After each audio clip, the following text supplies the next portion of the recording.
क्योंकि मेरा भी जो बयानिया है जनाब ताहिर अशरफी साहब, वो भी बहुत भारी है। अगर उस बयानिए पे मैं आ गया और वो बातें मैंने करनी शुरू कर दी, तो ये जो आज बता रहे हैं कि रात को 2:30 बजे मुझे ISI के चीफ का फोन आया और मुझे कहा कि तुम इस्तीफा दे दो, मैं समझता हूं कि इससे डरपोक और इससे कमजोर वजीर आजम इस मुल्क को मिल ही नहीं सकता। ये बात है करने की। आप मुझे बताएं कि कभी अदारों ने भी टेलीफोन करके कहा कि जनाब वजीर आजम साहब, आप शायद सो रहे होंगे, मुझे अपना इस्तीफा दे दें? इस कदर झूठ बोलते हैं। फिर मैंने एक अपने भाई की बात सुनी है, अभी ताहिर अशरफी साहब ने भी कहा, कहने लगा हमें चीफ ऑफ आर्मी स्टाफ ने बुलाया, 3 घंटे हमारी मुलाकात हुई। अब अंदर की बात तो मैं नहीं बताना चाहता, क्योंकि फौज का तर्जुमान हर बात के तो जवाब दे नहीं सकता। अगर वो इस बात में उलझ गए तो बाकी सरहदों की हिफाजत कौन करेगा? लाइन ऑफ कंट्रोल को कौन संभालेगा? अफगानिस्तान की बाढ़ को कौन संभालेगा? दहशतगर्दी के खिलाफ जो जंग है, जिसमें आज भी हमारे मासूम अफवाज पाकिस्तान के वो जज्बाती कप्तान और लेफ्टिनेंट और सिपाही, जिनकी लाशें आज भी शहीद होकर आ रही हैं, और उनके वालिदैन की कुर्बानी देखें कि जिनकी माएँ ये कहती हैं कि एक और बच्चा हो तो उसको ही मैं सरहद पे भेजूं। तो जनाब हजरत मेरे भाई भी हैं, दोस्त भी हैं, कहने लगे कि हमें चीफ ऑफ आर्मी स्टाफ ने बुलाया और चीफ ऑफ आर्मी स्टाफ ने कहा कि जो कुछ मैं नवाज शरीफ के खिलाफ कर रहा हूं, तुम इसके बीच में नहीं आना। मैं जनाब गफूर हैदरी साहब को यह कहना चाहता हूं कि तुम अल्लाह को हाजिर नाजिर जानकर हलफ दे के ये बात कह दो, मैं सियासत छोड़कर चला जाऊंगा इस मुल्क। आप कमाल की बात कर रहे हैं, जो मुंह में आता है बोल देते हैं। आपका क्या ख्याल है कि यहां कोई फौज का तर्जुमान खड़ा होकर, मैंने तो पहले कहा था DG ISPR साहब को कि जनाब आपको इनका जवाब नहीं देना चाहिए। ये जो लाइन लगा के गेट नंबर 4 के बाहर खड़े होते हैं, और आज मैं वो टेलीफोन की लॉग बुक उठा के ले आऊं कि कितनी कॉलें ये करते हैं मुलाकात के लिए, तो आप हैरान रह जाएंगे। और कितनी मुलाकातें की चीफ ऑफ आर्मी स्टाफ से या DG ISI से तो मिलना बहुत दूर की बात है। मैंने उनके करीबी रिश्तेदार के घर 6 मरतबा शहबाज शरीफ को अपनी आंखों से बैठे हुए देखा, और कसम उठा के कहता हूं मैं कि वो लोग मुस्लिम लीग नून की क़यादत जो कल लाहौर के अंदर एक जलसे से खिताब कर रहे थे, वो 2-2 दिन उनके घर के बाहर बैठे रहते थे और वो टाइम नहीं देते थे उनको। वो तो बहुत बड़ी बात है। मैंने इनको देखा स्टेशन कमांडर लाहौर 1999 के कू के बाद, वो ब्रिगेडियर साहब के दफ्तर में वो लोग बैठे होते थे जो आज पाकिस्तान के बहुत बड़े जमहूरियत का आलम उठाकर खड़े हुए हैं कि जमहूरियत के लिए हम कुर्बानियां दे देंगे। यार तुम मतलब कोई थोड़ा बहुत, और फिर ये बयान देना कि हम तुम्हारा वो असर करेंगे जो अमेरिका की फौज का अफगानिस्तान में हुआ। तुम्हारी ये जुर्रत है कि तुम अफवाज पाकिस्तान के आगे बंद बांधने की कोशिश करो? क्या 22 करोड़ अवाम मर गए इस मुल्क के? तो ये मैं आप लोगों को बताना चाह रहा हूं कि इस वक्त 5th जनरेशन वॉरफेयर जो हो रही है, मेरे अजीज दोस्तों बुजुर्गों, ये गौर करने की बात है। पहले इन्होंने उन मुजाहिदीन को, तालिबान को बदनाम करने की कोशिश की, यहां पर पाकिस्तान के अंदर दहशतगर्दी शुरू करवा दी। यहां तक कि खुद मौलाना फजल रहमान साहब मेरे साथ वाली कुर्सी में बैठते थे पार्लियामेंट के अंदर, खड़े होकर उन्होंने तकरीर की कि ये मरगला की पहाड़ियों तक दहशतगर्द पहुंच गए, किसी वक्त भी उतर जाएंगे, आप लोग क्या कर रहे हैं, हमारी फौज क्या कर रही है। और जब फौज मुतहरक हुई और आपने देखा कि दहशतगर्दी के खिलाफ जब जंग शुरू हुई 80,000 लोग शहीद हुए। 48 में, 65 में, 71 की जंग में इतने लोग जो है वो शहीद नहीं हुए हमारे फौज पाकिस्तान के, और पाकिस्तान के शहरी 80,000 से ज्यादा शहीद हुए। जनरल से लेकर, सर्जन जनरल से लेकर, लेफ्टिनेंट जनरल से लेकर और ब्रिगेडियर तक और मेजर तक कितने शहीद हुए जितने 65 की जंग में नहीं हुए, 71 की जंग में नहीं हुए। और वो जंग हमने लड़ी, हमारी फौज ने लड़ी और आज भी लड़ रही है। कौन था उसके पीछे? हिंदुस्तान था उसके पीछे, CIA था उसके पीछे, मुसाद थी उसके पीछे। ये तमाम एजेंसियां जो पाकिस्तान को कमजोर करना चाहती थी, अल्लाह के फजलो करम से फिर वो हमारे कायदीन थे जो आज शुक्र अल्हम्दुलिल्लाह इंग्लैंड में बैठे हुए कोने के अंदर अल्ताफ हुसैन साहब जब ये तकरीर करते थे 3-3 घंटे टेलीविजन के ऊपर, और कभी DG रेंजर्स को बुरा भला कहना, कभी किसी को बुरा भला कहना, और हशर ये हुआ कि आज कोई पाकिस्तान में उनका नाम लेने के बराबर। बेशक कि हमने गलती की कि पाकिस्तान बना दिया, खुद जाकर हिंदुस्तान के अंदर बोला उसको। इनको तो पता ही नहीं कि मुल्क कितनी कुर्बानियों से बना था। उसके बाद गुलबशन यादेव जैसे लोगों को भेज दिया इस मुल्क के अंदर। उसके बाद इन्होंने दहशतगर्दी शुरू करवा दी। आज कराची में भी अमन हो गया। अब इस वक्त मैं आपको बताना चाहता हूं मौलाना साहब, शायद आपको इस बात का इल्म नहीं है कि 2.5 अरब से ज्यादा रकम पाकिस्तान के अंदर भेजी गई है फिरका वारियत को तूल देने के लिए। उनको पता लग गया है कि पाकिस्तान की फौज अल्हम्दुलिल्लाह इस मुल्क को कमजोर नहीं होने देगी।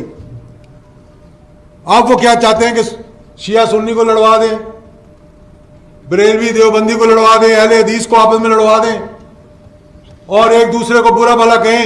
ये तो हमारे उलमा की मेहरबानी है जिन्होंने मुहर्रम में काबू कर लिया, और आज फिर इस मुल्क के अंदर ये बात भी मैंने बहुत से उलमा इकराम को कही। पिछली तरह अहमदुल हक साहब चले गए, यहाँ बैठे हैं, इनके फंक्शन में मैंने ये बात कही थी कि इस मुल्क के अंदर उलमा इकराम की कमजोरी ये है कि वो एक प्लेटफॉर्म पर इकट्ठे नहीं हुए।